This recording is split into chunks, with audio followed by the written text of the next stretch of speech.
एक बार की बात है, एक बड़ा व्यापारी एक छोटे से गांव में आया। उस व्यापारी में बहुत ही ज्यादा घमंड था।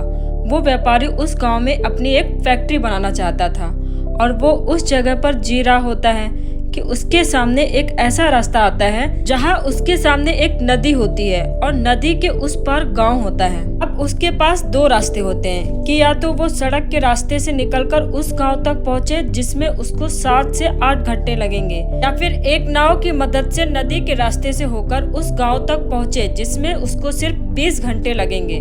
उसने अपना समय बचाने के लिए नाव से जाने का फैसला किया। उस वक्त वहाँ एक नाव वाला अपनी नाव लेकर खड़ा था। वो व्यापारी उस नाव में बैठ गया। वो नाव ज्यादा बड़ी नहीं थी। उस नाव के एक तरफ वो आदमी बैठा था जो नाव चला रहा था और दूसरी तरफ वो व्यापारी बैठा था। नाव में बैठने के कुछ वक्त बाद व्यापारी ने उस नाव वाले से पूछा, तुझे पता है कि इस वक्त तेरी नाव में कौन बैठा हुआ है? ये सुनकर नाव वाले ने बड़े ही भोलेपन से जवाब दिया, नहीं साहब, मैं नहीं जानता हूँ। ये सुनकर व्यापारी बोला, अरे तू क्या अखबार नहीं पढ़ता? अखबार में तो हर दूसरे दिन मेरी फोटो आती है। ये सुनकर नाव वाले ने कहा, अरे साहब, मुझे पढ़ाई लिखाई नहीं आती। जब मैं बहुत छोटा था तभी मेरे पिताजी गुजर गए। तब से मैं अपने परिवार को संभालने के लिए काम कर रहा हूँ। तभी मेरा स्कूल छूट गया और मैं पढ़ नहीं पाया। ये सुनकर व्यापारी उसका मजाक उड़ाते हुए जोर जोर से हंसने लगा और बोला, तुझे पढ़ना लिखना भी नहीं आता? अरे ऐसी जिंदगी भी किस काम की? ये सुनकर उस नाव वाले को बुरा तो लगा, लेकिन वो चुप रहा और कुछ नहीं बोला। थोड़ी देर बाद व्यापारी नाव वाले से बोला, ये जो तुम जमीन देख रहे हो, बहुत ही जल्द यहाँ पर हमारी फैक्ट्री बनेगी जहाँ पर हमारे ब्रांड के मिनरल वाटर की बोतल्स बनेगी।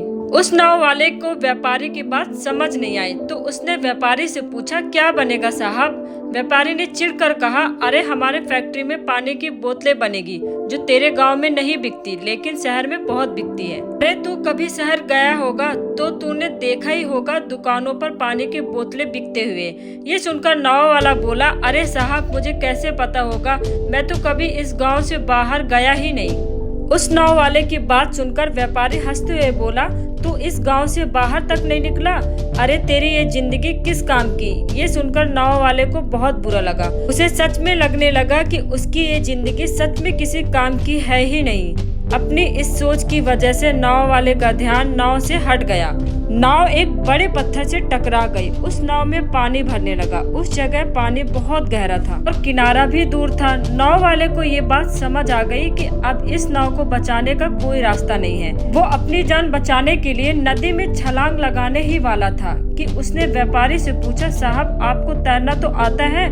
ये सुनकर व्यापारी घबराते हुए बोला, ऐसा क्यों पूछ रहे हो? मुझे तैरना नहीं आता। ये सुनकर नाव वाला हंसकर बोला, अरे साहब, आपको तैरना भी नहीं आता? ऐसी जिंदगी किस काम की? ये सुनकर उस व्यापारी को अपनी गलती का एहसास हुआ और वो व्यापारी घबराते हुए हाथ जोड़कर बोला, तुम जो कहोगे मैं तुम्हें वो दे दूंगा, तुम बस मेरी जान बचा लो। तो उस नाव वाले ने कहा, अरे साहब, आप घबराओ नहीं, मुझे सिर्फ तैरना ही नहीं बल्कि डूबते हुए लोगों को भी बचाना आता है। आप बस मुझे कस कर पकड़ लो, मैं आपको किनारे पर ले जाऊंगा। और फिर उस नाव वाले ने सिर्फ अपनी ही नहीं बल्कि उस व्यापारी की भी जान बचाई। दोस्तों, इस कहानी से हमें ये सीख मिलती है, हमें कभी भी किसी का मजाक नहीं उड़ाना चाहिए या फिर किसी को अपने से छोटा नहीं समझना चाहिए, क्योंकि हमें नहीं पता कि कब, कैसे और कहां हमें किसकी जरूरत पड़ जाए।